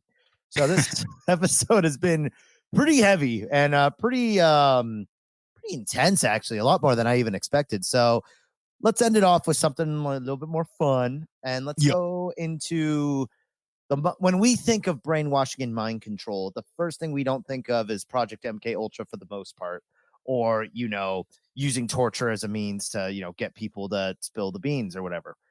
When we think mind control, we think a green light that shoots out of our brain that forces people to do what we want them to do. So, yeah, exactly. So mind control, of course, is forcing the complete obedience of another person by abolishing their free will completely. Now, this differs from hypnotism, which is a more short-term, it's like short-term suggestion is more of what hypnotism is, where the biggest difference between like total mind control and versus hypnotism is you can resist hypnosis. If you don't want to do it, you won't do it. You can't be hypnotized and they say, okay, now go kill Mike over there. Like, you'll just be like, no, and you just won't do it. Like, versus when they're like, you now are pretending to be a duck. Like, yeah, it's fucking harmless. Like, yeah. And I've found and I've heard too that if you're like, if somebody tries to hypnotize you and you're just like, I don't want to be hypnotized, you won't be hypnotized. And like, I don't know, it's a very tricky thing. I don't know exactly, but I do know that Mythbusters tested it on whether or not you could hypnotize somebody to have violent tendencies, and it is busted. Oh, there you go. See, because hypnotism is not very strong. You, like Tasker said, you have to be willing. You have to basically let your mind be willing to be hypnotized, and that's why it works a lot for um, people in abduction cases, alien abduction cases, because they're more willing to find out what the truth is. They're more willing to be under hypnosis. Right. And you think, okay, well, what about like the big shots like David Blaine and how they're able to get doubters and stuff on TV to be hypnotized? Well, one of two things. One, paid actors or people who are like, as soon as they're walking up, the producers are like, do exactly as he says, we'll give you $1,000. And I'll be like, oh, fuck. Like, so there's that. Or two, that magician is just so good at spinning things when they don't work out or when things go wrong, and to make it work for himself or have like backup plans.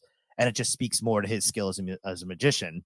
That's another possibility. So that's just something to consider, that with somebody, you don't get to be David Blaine or like Houdini by being a hack. Like, these guys were not just good at their tricks, but they were also very good at controlling shit when things went wrong. Right. So, long story short, magic, hypnosis, that's all the stuff that actually exists.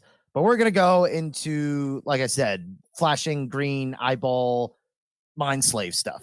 The fun stuff. We're going to be going into the spooky, the fun, the goofy. We're going to be going into the things that we can learn about to kind of forget everything we learned in the last episode and a half. Exactly. Stuff to kind of, and as they say, half the point of pop culture is to take your mind off of the things happening around you. Amen to that. Mm-hmm. So, fictional and supernatural mind control takes a large variety of forms that can be performed through either natural or psychic ability or by artificial means. Sometimes it's an immediate effect, and sometimes it requires prerequisites to pull off, like a device or a specific condition. Sometimes it's more exaggerate. It's like a more exaggerated version of the brainwashing that already exists. So, as you may already know at this point, having grown up from TV and the internet, it is a highly, highly, highly popular trope in cartoons, comics, and especially in anime, actually. I'm sorry. Let's rewind it a couple seconds and then pretend you didn't say that. And then we can move forward and move forward. How about that? I am not kidding. That with there's two major tropes. One is the mind control, and the other is amnesia. Are two of the most overplayed anime like stereotypes ever, and done so far to the ground that half the time, even when they become part of the story, it's just like you almost shut it off right then and there. But anyways, we'll get to that. We are only whoa. We're gonna get to that. We haven't gotten to it already and gone past it. Just relax. Just let it happen. Just sit back in your cozy little spot. Don't worry. I've articulated this and catered these to maximize the amount of we'll say enjoyment you might have. Oh, brother.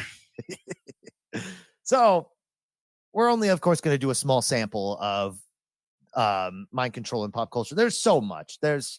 It's just too much. We'd be here for another 3 hours. So we're just going to do it's just like a quick pick of like some different, just to show different examples of like how a psychic mind control might happen.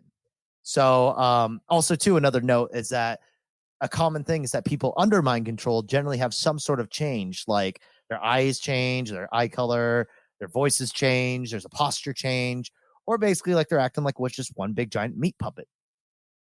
Meat puppet? Oh, Yep. Meat puppet. That'd be a really good username for something. That's actually not bad. Probably for like some dark web porn site. Yeah, how'd you know? How'd you know where I was going with this?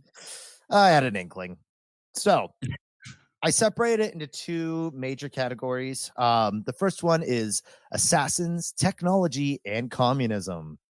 Ooh. So mind control as a subject in fiction actually was most popularized during the Cold War because the idea of getting kidnapped by Soviets, pulled in, and then converted to communism became a sort of idea of like, brainwashing. That's when the term really started to like started to be used, was Soviet brainwashing. But authors and artists took it a step further of, what if you could brainwash somebody, or more, put them in a hypnotic state to have them murder American officials as communist soldiers without even realizing that they did it? And that, of course, that idea took off like crazy when it was finally written.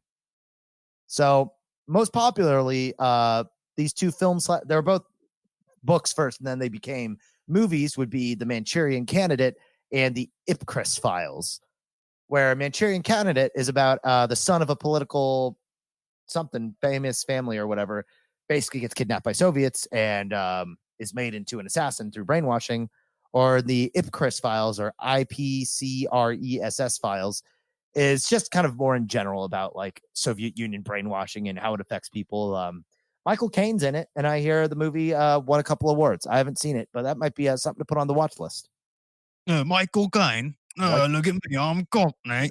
I can't do Michael Caine now. Michael Caine. I mean, the attempt was there, and you know what? It's a beautiful thing. Thank you. Mm-hmm. So Arigato. Oh my God. Okay. So one of my favorite examples of mind control is the video game BioShock. It's very, and this is the thing, I'll let you know when things are going to get spoiler heavy, because if you haven't played BioShock, it has one of the best plot twists I've ever seen in a video game.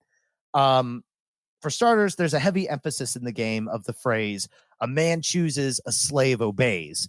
And it's left to the viewer to wonder why that's such a like important phrase.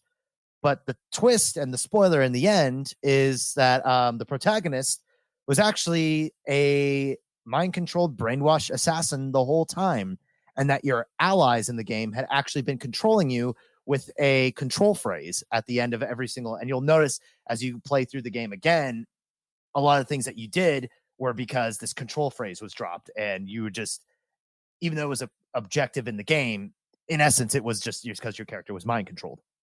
Damn. That sounds like fun. I've never played that game, but I want to play it soon. Dude, you would love it. It's super dark and creepy, an underwater city where it just everything got all fucked up. Everyone's like a crackhead zombie monster with superpowers, and you just got to survive. That sounds pretty awesome. But speaking of video games, did you hear that Destroy All Humans got basically remade, and it got released like a week ago on Steam? Oh, do you remember that? I do remember Destroy All Humans. That's wow, that's a fun game. That's a throwback and very relevant to the podcast. Absolutely. So all my Alien fans out there, if you've played the original or if you haven't, it's basically a game where you are an alien and you have a gun that makes people poop themselves. It's awesome. So play it. The remake's on Steam. Give it a shot. It's great. Yeah, that game was really fun. And the guy who does the voice of Invader Zim, actually, he plays one of the characters. Yep, and they brought him back. They brought back all the original voice actors for the remake. So fantastic. That's fantastic. Yeah, I might actually pick that up. That sounds really great. I literally just bought it while we were on this podcast. So that's what you were doing when you were shifting around. I'm sorry, man. I just because we were talking about aliens and control beams and stuff like that when we first started getting into the fictional and the paranormal, and I was like, oh shit, that game just came out. So I was like, I just hopped on my Steam real quick and bought it. So I was still paying attention, but and now I have something to look forward to later. Oh, good. Yeah, I might. Is it on sale? No, wait. I would wait. Yeah, because I'm only buying it because it's a very nostalgic game for me. But and anybody out there listening, unless you like aliens as much as I do, wait till it's on sale. It's like $30 right now, but you could probably get it cheaper in a little bit. So yeah, because I already just dropped 20 on Fall Guys. It's that new MMO. Like, what's that thing where it's like those like big inflatable like obstacle courses, the TV show, and they have like the casters. MXC. Oh yeah, that was the ones where they had the bad English dubs over them. Yes. It's basically that, but like a cartoony, fun video game. And I've been watching streamers play it, and it just looked too goddamn fun to pass up. So hey, if any of you guys play it, try to find me on there. Anyways, so I'll try to blast through these because I know we've been talking for a while. Let's see. So back to mind control. Ludovico technique from A Clockwork Orange can be considered mind control. Oh yeah. Ooh, yeah. That's a torturous form. Oh yeah, where basically they give him this drug and force him to watch images of like really violent and horrible shit that makes him, and the drug makes him feel really sick to kind of make that connect in his brain. So in order to keep him from being violent anymore, they have him go through this process to where if he's exposed to any sort of violence, it makes him feel like he's gonna fucking die. But the twist is that they play Beethoven in the background, and it's just a random choice of music. And Beethoven was the only music the main character like the only joy he had in his life. So it's like his whole life like falls apart. Oh yeah, that movie's so weird. Yeah, that movie's nuts. Stanley Kubrick too, so very beautifully shot. But yeah, make sure parents are out of the room when you watch it. Zoolander and Naked Gun both involve brainwashing. The same idea. Very true. Assassins, people who in Zoolander it was the whole it was like a special like hypnotic song where, well, I guess it's been a while, but like what is it that it's because they make him like, did they torture him or they just he's just stupid and they were just able to implant it really quick? Yeah, he's stupid. He was in a room where basically that it was like a lot of flashing lights and a lot of these like subliminal messages about how to kill the Mongolian prime minister, I think it was, or something like that. Oh, that's right. And yeah. So it was subliminal. They used a lot of subliminal messages for Zoolander. Yeah. Yeah, and that's a good one of the examples is subliminal messaging and stuff. And it doesn't really work, but and of course in the real world it's just more annoying if anything, and more like, oh, what the fuck was that? It's more like an Easter egg versus a bunch of flashing shit. It's just more of it'll just upset you and probably spark epilepsy. Yep. Let's see. Newspeak is an engineered language in the novel 1984, which is an engineered language that quite literally prevents people from being capable of being able to articulate any thought that can question the government. But also, too, if that didn't work on you, they just tortured you until you were basically said, "Oh, I love the government. I love Big Brother." I really got to read that book. I feel like such a dweeb. For not reading it. I read a dweeb. What are you, David Letterman? I read it in high school. I was forced to read it, and when you're forced to read something, you don't enjoy it as much unless you're really into school. I'm sure most people can agree with that. But it was a pretty good book. I mean, I can see why it's so popular, and now, especially nowadays, with everything going on, I can see how it's even more popular. Little things are starting to pop up that are looking real familiar, and China's basically already there, so that sucks for them. Yeah. See, that's why I want to read it. I feel like it'll give me a much better understanding. And we're talking about school novels. I read Brave New World, which is like the sort of like, it's not 1984, but it's like it's like the opposite idea of 1984 is a dystopia of like the worst it could possibly be with the government controlling everything. Whereas Brave New World is the utopia of the government ruling every facet of our life, but it actually creates world peace and this and that. But then there's that sort of at the sacrifice of the human spirit, which I have a little bit on that later. So when I get to that, I'll go a little bit more in depth. Nice. So also the movie Batman Beyond, Return of the Joker, Tim Drake, who is Robin, is subjected to 3 weeks of torture and serums that converts him into Joker Jr., a minor antagonist in the series. Joker Jr. is also my stage name for that stand-up I'm working on. You wear the face makeup and everything? Yep. Yep. Oh, that mental image is fantastic. So that's kind of more like the assassins and breaking people's minds to get them to be your subordinate or to kill people, which is of course very much rooted in Red Scare kind of stuff. Mind control in fiction can also be deployed through specific devices, such as something worn on the head or the face, or something that broadcasts hypnotic waves, usually involving some kind of spiral pattern. Kind of like how we were going on about with with Zoolander. It's just like a bunch of images and stuff like that. So, although I like the first movie better, the Screenslaver from Incredibles 2 uses hypno goggles in TV broadcasts, which shows this crazy spiral thing that hypnotizes people into complete obedience. And that was the thing, that spiral pattern and flashing lights is what made that movie get in some hot water, because it was a heavy epilepsy triggering thing, and some people were having seizures in the theaters. You know what? That's why I'm tired of this generation, Tasker. Do you But think 20 years ago we had to worry about putting epilepsy warnings in the beginning of movies? No. I People think have got soft. I think they just laugh at them and then they just get carried out, and then that's the end of it. Those are better times. Don't come out I- to the movies where you know there's a screen up there that is bigger than a room with flashing lights, regardless of what the movie does. It's still flashing giant lights at you. And if you think that it's okay to go to a movie theater with epilepsy and ruin everybody's time just because just because you can't keep your shit together, you know what I mean? Am I coming off poorly here, or does it make sense? Let's just say it will be pure comic retribution if you walk outside and somebody's blinker goes off and then it triggers your first epileptic episode. Okay, I'll stop talking about it, but I'm just saying that, come on, you're gonna start yelling at Incredible. People are gonna start yelling at Incredibles too, just because. Oh no, like my sensitive homeschooled turquoise, what do they call them? What do they call them? Indigo childs? Indigo children. Yeah, my little indigo child here can't handle the flashing lights and the little swirlies on the screen. What are they supposed to watch? Documentaries when they're 5 years old then? That sounds cool. Okay.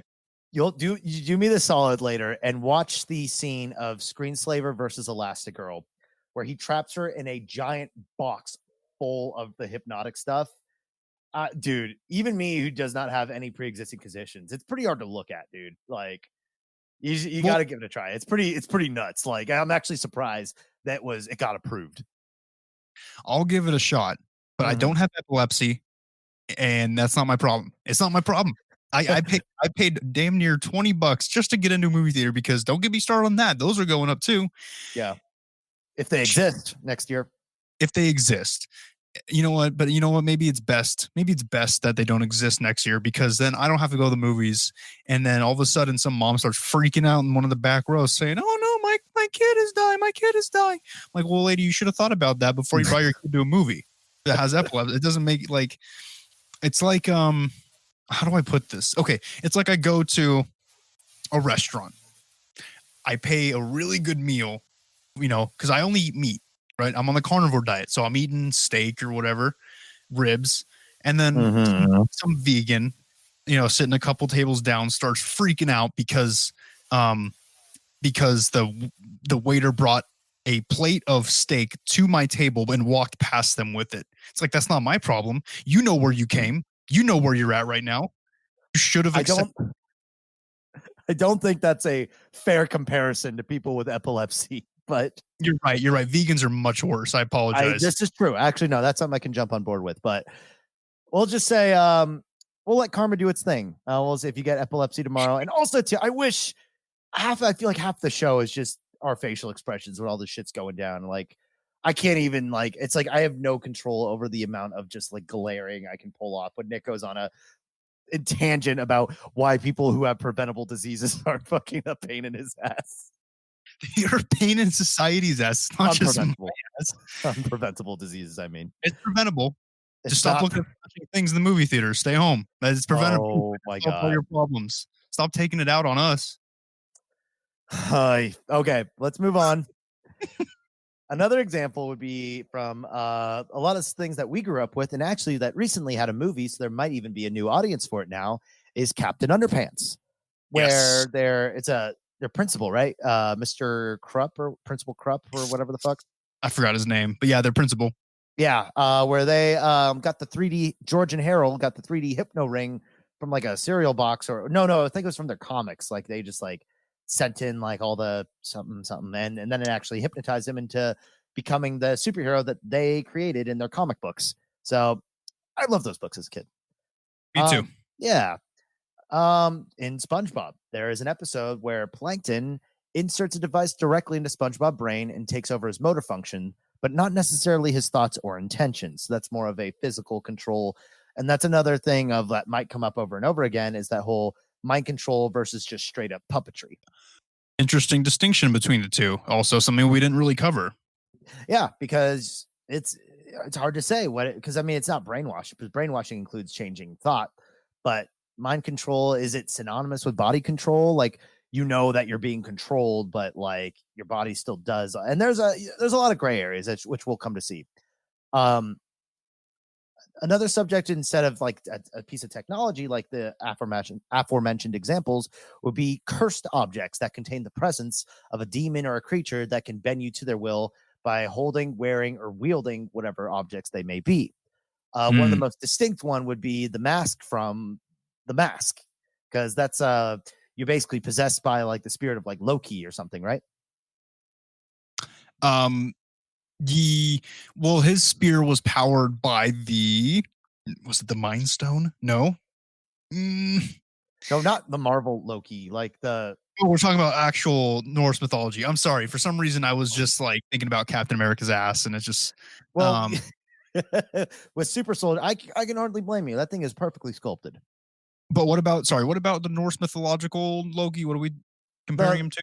How he's like a god of chaos, and the mask, the movie, the comics, the way you put the thing on and then you get the green face, smoking, the one with Jim Carrey.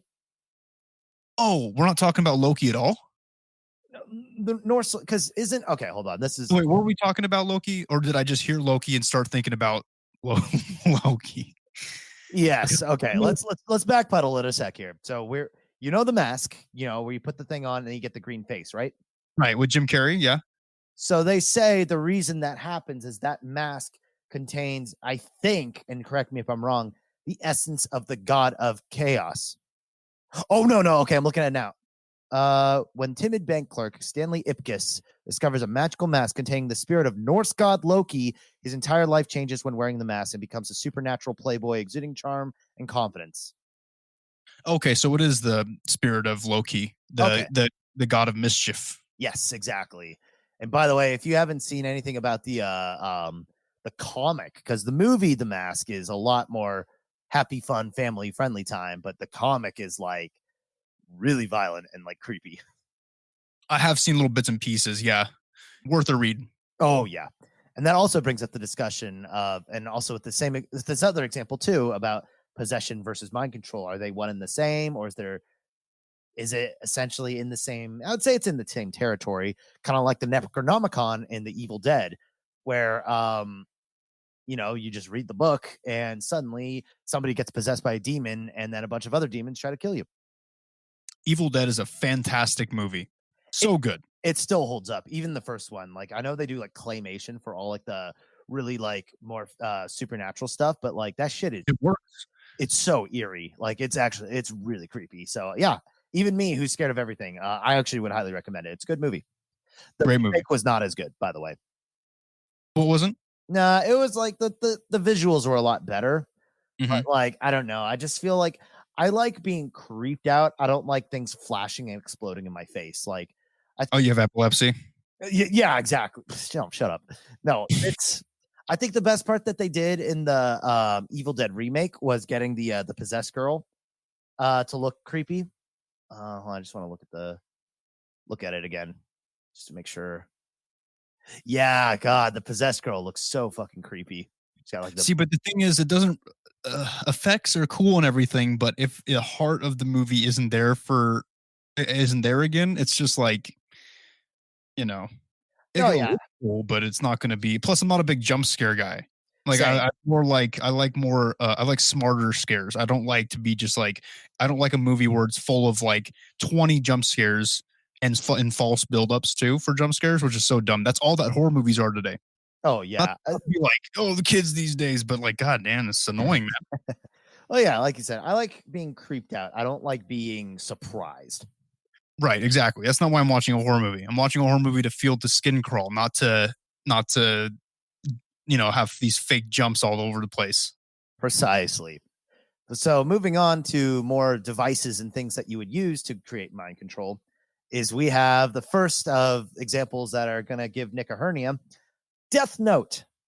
Death Note is a very popular manga and anime where basically the device is, of course, the Death Note, which is whoever's name is written in it will be killed in whatever way is described by the writer, and also as well as the date and time specified.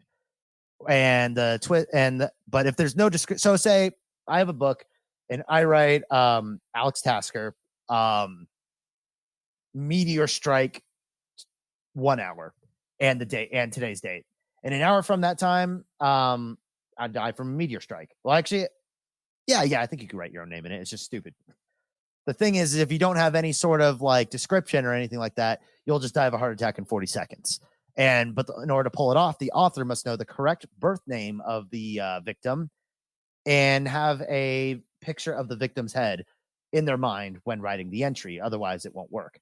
So the reason why this could be considered mind control is because you could technically put somebody's name in and force them to commit suicide. And that's pretty fucking mind controlling. And actually, that does happen in the show. It's really creepy. How many anime examples do you have?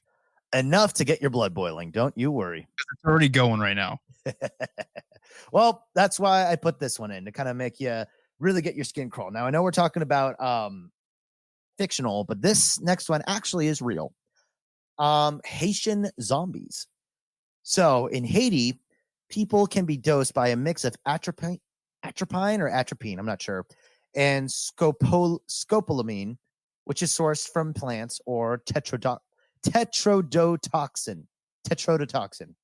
These are fun words. This is why I never became a chemist. So basically what it does is it paralyzes their body some, shallows their breathing, and puts them in a delirious state that allows for very easy suggestion on the victims. So in other words, they could get them to even go as far as to commit violent acts and stuff. But this is more of a drug-induced delirium as opposed to just hypnotism. Generally, the people doing it have very little memory of performing the acts, and it can be used as both as a punishment or as a way to force subservience into your victims, depending on your goal as a criminal. See, that wasn't anime related. That was nice. I love talking about those are the original zombies. Those are what gave the inspiration to George Romero for Night of the Living Dead. Yeah, absolutely. Zombies. That's not. See, you built it up. You were going to try and scare me with more anime. You know what? That was nice. I will thank you for only putting one anime example in there. Oh yeah, you're incredibly welcome. And of course, Haitian zombies, like the reason why they became known as that was because they thought they were the Walking Dead, because the paralysis that happens from the drug makes them, and the shortness of breath that makes them look like pale and like a walking corpse, and probably red eyes too. I mean, that's fucking terrifying. Wow, that's nuts. Mm-hmm. So as we mentioned before, subliminal messaging is said in many different cases to have hypnotic or brainwashing effects in fiction. There's even beliefs that it was popular for a little while talking about it, but you don't really hear much of it anymore, that there was satanic subliminal messages hidden within rock albums to secretly convince children to defy God and join the legions of Satan. Yeah. Oh, yeah. In such cases, such as putting a message backwards, and when you play the record backwards, it was actually a spell of sorts. Now, there isn't a lot of this was just caught up in like the satanic panic and like the sort of hype surrounding it. So there is not really any cases of that actually happening or working, because that's, as we established before, subliminal messaging is nothing more than an Easter egg. It's, to my knowledge, there's no real way to hypnotize somebody to do that. On another note, going back to that book that I read, Brave New World, this is a society where world peace is established, where humans are actually manufactured in a lab. That there is actually a big conveyor belt in which humans are built to be a specific caste of society, be it with the names Alpha, Beta, Delta, Gamma, Epsilon, with alphas, of course, being the ones with the most amount of free thought and mental capacity, and going less and less down the line. And of course, the lower mental functioning people are the ones who do the hard labor. But in their growing up, there's a strict conditioning process to not only put them in their roles and force them into their subservience, but to actually get them to enjoy it, because they were built for it. And it becomes this whole thing where it's like, yes, it's world peace and everyone is happy. And there's like drugs people can take that like make them feel good, called, I think it's Soma. And or there's just literally just like orgies left and right. There's no such thing as relationships. There's no such thing as yeah. So the story of it is one of the alphas starts to kind of be a little weird, decides he needs a vacation. He goes off into one part of the world where people, they call them savages, but they're the people who still have free thought. And like, it's just like this whole, like, this thing that tears you apart of like, yes, it's world peace and everybody's happy, but like at the cost of the spirit of mankind. Like, so what the fuck is it? Is world peace worth it? Like, there's that whole thing. Yeah. There's orgies everywhere. What do you think, man? I mean, it sounds interesting. And yeah, and that's one of the situations that happens in the book is that the guy falls in love, but the girl he falls in love with is like fucking everybody else. And he's like, I don't want you doing that. She's like, why not? Because to them, having an orgy is just as fun as just, playing Call of Duty with the boys. Sign me up, dude. Yeah. Sign me up. But of course, with them, the subliminal audio messaging is while they slept, it was a sort of like if you were like a gamma, they'd be like the subliminal messaging in your sleep would be like, I am a gamma. I love being a gamma. This is what I'm meant to do. And everyone just kind of just their happy little sheeps. So, and the second section of this whole thing, and we'll close this out, would be magic and psychic powers. So mind control using the 100% supernatural. So all the stuff before is stuff that was like mechanized or artificial. It's fictional, but was still of this, like, the normal sphere of humanity. So now we're getting into just the completely fantastical. So obviously, first and foremost, we got to go into the Jedi mind trick, which is a clear example of the Force, which is a midichlorians. Don't you shut the hell up about your midichlorians right now. Don't you bring your midichlorians into this, Tasker. Hey, you got to blame George Lucas on that one for ruining the entire mystique of his whole series. Yeah, it turns out that they just had a mutation. Ridiculous. Yep. So dumb. But yeah, so the Jedi mind trick, of course, there isn't a whole lot to discuss into it, or if you know a lot about it, there probably is, but I don't know. We're a little low on time today, but Jedi mind trick is, it's in the name. It's mind control. It is. It technically is. These are not the droids you're looking for, my dude. Precisely. And they will, as long as they're weak-willed or weak-minded, it does not take a lot to make somebody just do something else. And I mean, I don't know how far it goes, but like it seems more just for simple suggestion. I think so. I don't think that they can tell them to do anything, but it's definitely like, like a simple, like you said, a simple suggestion. It's like, these aren't the droids you're looking for, and you don't want to sell me any death sticks. That's it. Yep. They're like, oh, okay. So versus like, when they're being shot at by stormtroopers, they're just like, you don't want to shoot. Like, I don't think it works because the heightened sense of self in combat. So that's where I think the limit is. So it's a very limited version of mind control. Yes. Hence why it's called the Jedi mind trick. So it's not a mind control. Exactly. Because mind control would probably be more Sith anyways. But that's a whole discussion we could get into another day. It's also widely believed that extraterrestrial races may have the ability to control, or at the very least, read our minds, hence the whole tinfoil hat culture as a means of protecting yourself. Like the Greys. The Greys communicate telepathically, and we can't do that. So technically, they're inside of our minds, whether we like it or not. Yep. No piece of sheet metal will protect you from that. Nope. In some cases, vampires are able to hypnotize people to do their bidding to varying degrees. Dracula, most famously, it seems to me like a complete mind control. Like it may not be like at all times, like he can't just effortlessly make you into a mind slave. Like I think it does take a degree of focus, but he can basically just make you do whatever. Like I know I was watching some clips and like there's like Dracula and Buffy and she just like gets her to just like drop her steak and all that shit. Not the food. I mean, like the thing that could kill him.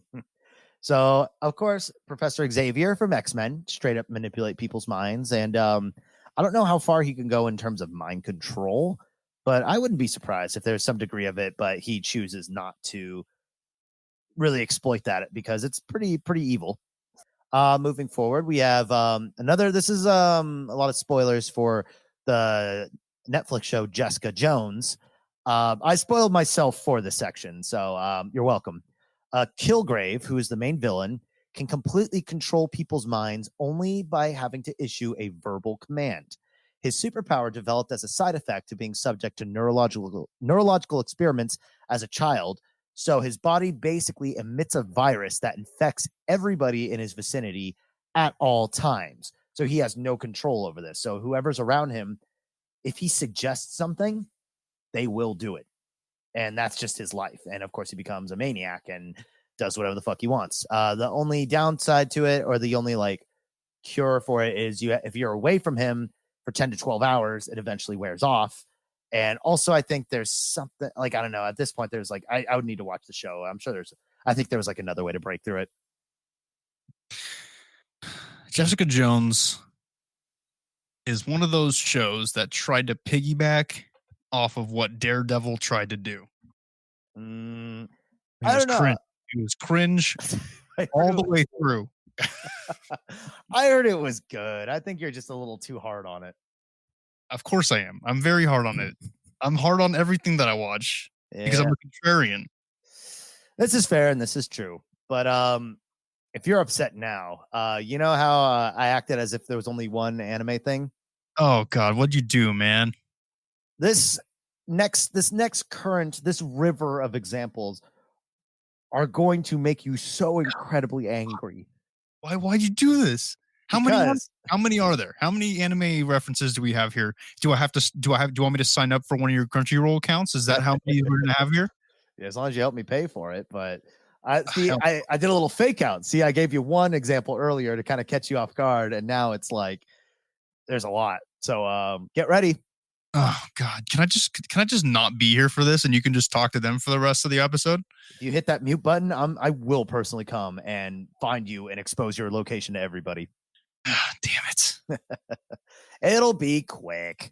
So, here's like we said, we're in the example of magic and supernatural. In the TV show / manga, My Hero Academia, everybody in the world, not everybody, most people have a quirk ability, which is just a superpower you're born with.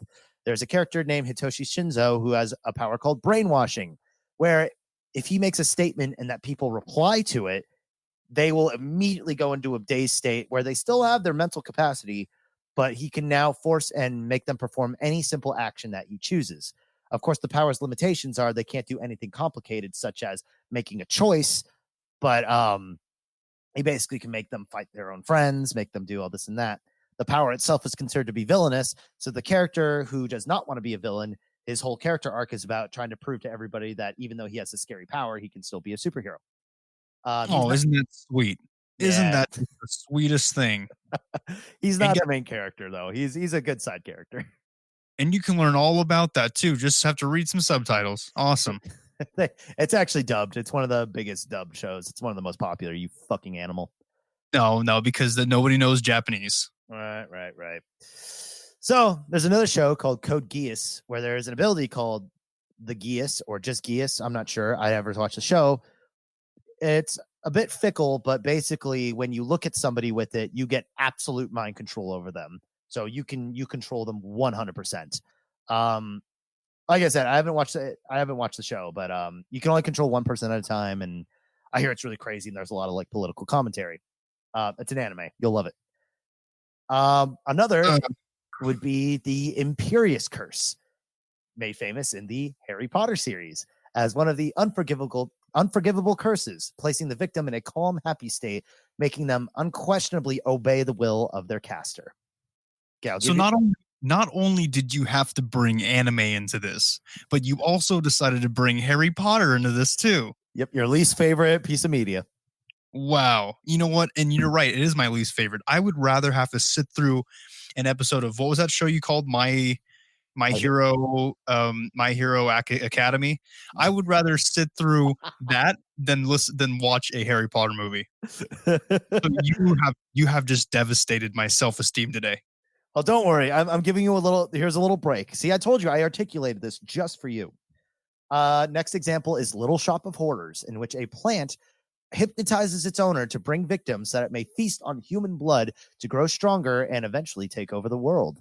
Some people argue that, of course, the big plant, which learns how to like talk and like speak to him like more than just telepathically and more than just from a feeling, they say that actually might just be the psychosis induced by the mind control that the plant's exerting on this guy.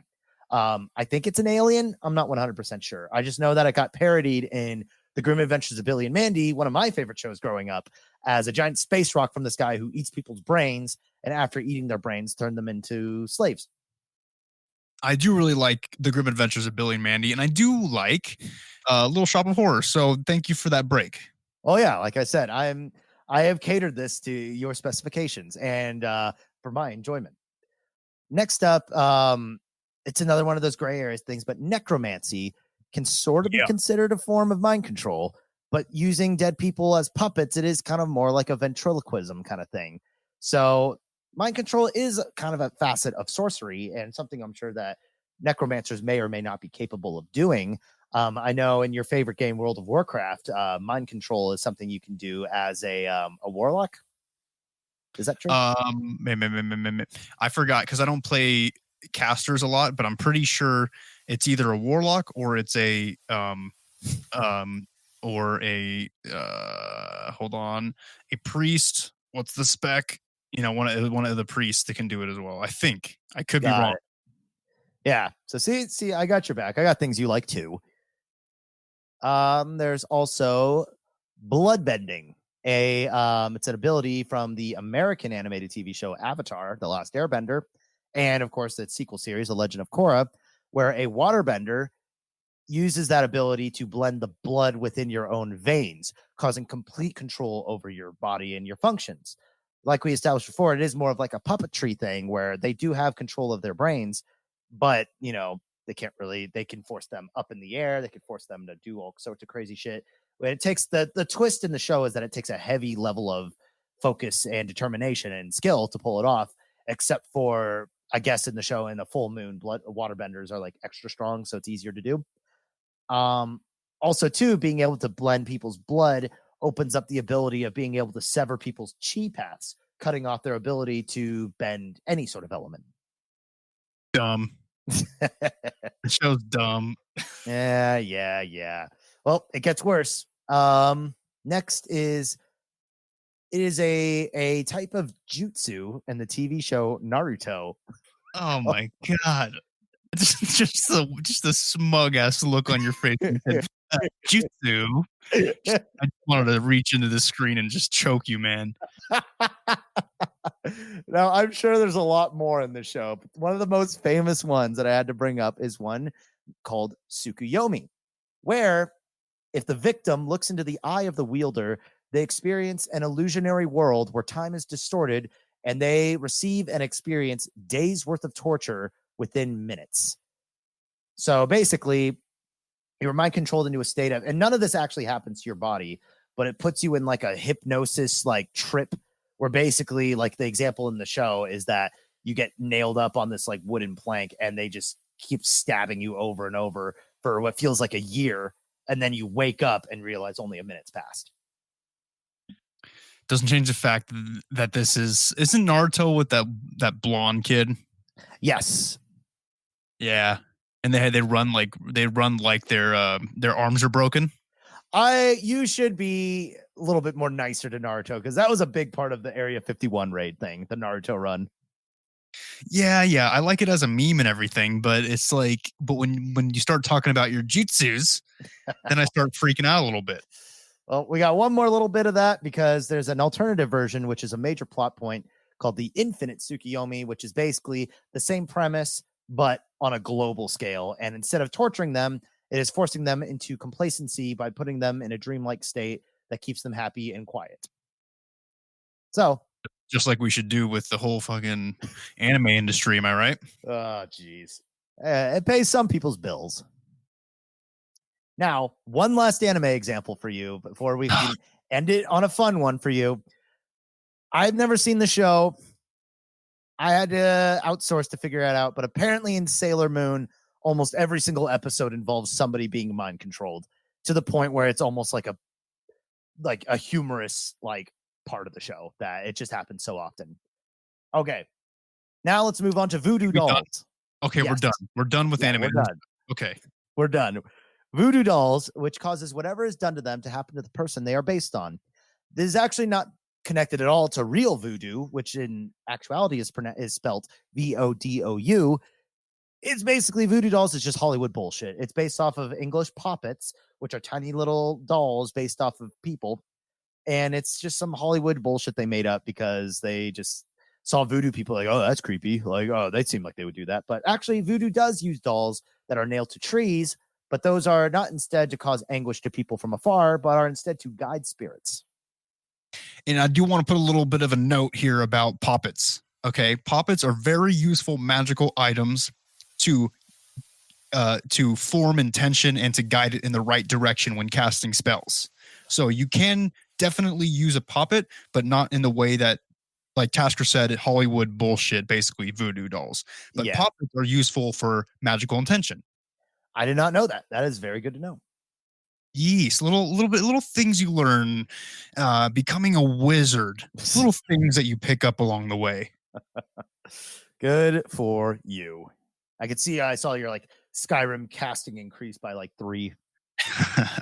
Destruction. Oh, so last and certainly but not least, we have voodoo zombies, which are basically not so much, the zombies that we know that are just sort of like mindless wandering dead people infected with a disease. A voodoo zombie is a zombie with a master. So this is sorcery. This is using magic to take over somebody's mind, turns you into a voodoo zombie. Sometimes that means they're dead. Sometimes it means they're very much alive. But there's a simple fix: is salt generally breaks the curse. There are cases in which the people are filled with the trade-off is if they get liberated, all the voodoo zombies are filled with an insatiable rage and violent tendencies against the person who enslaved them to begin with, or they just return back to their normal lives. Or if they were already dead, they simply return to being a corpse or a mindless zombie that we all know and love from TV and everything else. And that is everything. This was a very long episode. We did it. We got through all the mind control. We got through mind control, brainwashing. We got through the fictional, the paranormal. We even talked about anime for some reason. It was a whole thing. It was a whole thing. You guys were here for the ride. We do appreciate you guys listening to this 2-part series. We were really hyped to do the research on it. It was really fun. Kind of scary that things like this could happen in real life and do happen in real life. But remember, this is not a shopping list at a grocery store. Do not take everything that we told you as like a manifesto. Don't do that. That's not the goal of this. You know what I mean? Very ill-advised. Be careful. Rest easy knowing that you can't just get a pill dropped into your drink and now you're, sucking wieners and murdering high-profile politicians. Exactly. But everybody, we are still working on our Count Chocula episode. Remember the last time we checked in with you, we have all of our data compiled and we are just working on the outline right now. There's some pretty bad stuff in there. Yeah, and of course we are looking into the whole the hypnotism, because as we discussed earlier in the episode, vampires, some of them do have a case of mind control and this and that. So that was something that was unconfirmed. We're kind of figuring it's leaning on the probably not the case with Count Chocula, but he's a shifty guy. So we're kind of, a lot of the details and stuff we kind of still, like we said, we're organizing. We'll get to that point eventually, and we could give you a straight answer then. Yeah, and as far as the hypnotism and the mind control on his side of things go, as sketchy as the details are, it is kind of out there right now that he possibly used mind control on Jeffrey Epstein to do those acts that he did.